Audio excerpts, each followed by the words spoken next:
My name is Katie Strand. I'm the chair of the Music Education Department in the Jacobs School of Music, Indiana University.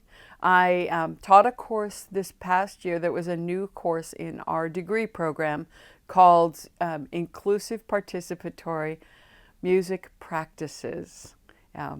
And it is a course designed for people to learn what it is to experience and then to turn around and become a leader in communal musics and participatory styles of music making. We experienced, we reflected, we read about other experiences that other people have had and what the outcomes could possibly be in the most wonderful way, and then discussed what it meant to be a facilitator and a learner. And then they practiced being facilitators and teachers themselves. They had to work in groups to develop service learning programs that we then took into schools or community centers, and they taught kids and adults. And then we came back and reflected on the teaching. So it was kind of cyclic, actually, the whole process of the class.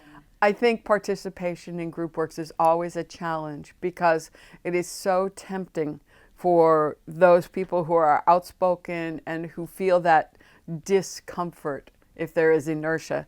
They always take leadership, and they, unless they are taught and really pay attention to themselves, they will overrun a group. And then there will always be people who abdicate, who just give up a voice.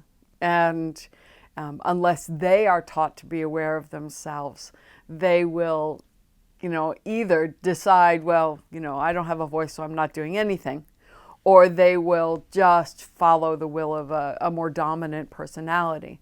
So group work should always be done with education about how to work in groups. And we did joke that it'd be nice if someone went into Congress and did the same kind of education so that everyone has a voice and feels empowered and nobody feels overly empowered.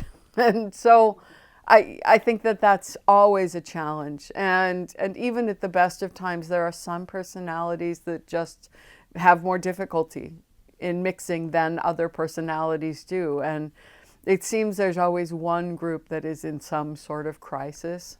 And the teacher's job is to mediate, help them through that, and help them to kind of overcome what naturally arises when people interact.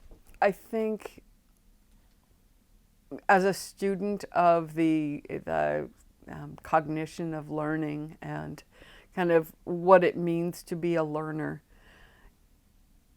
we know that people really aren't blank slates, and people are not empty bags to be filled with a priori knowledge.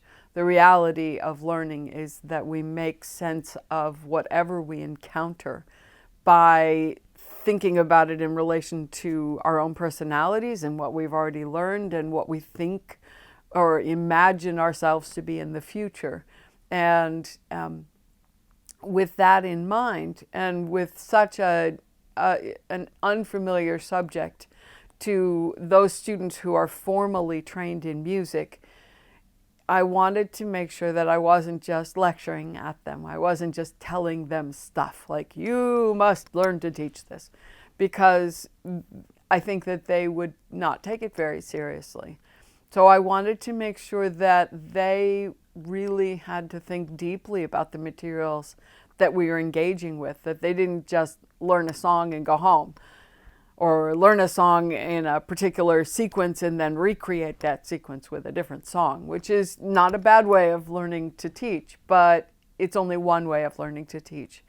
In this case, I wanted to make sure they thought very deeply about the material and imagined future possibilities.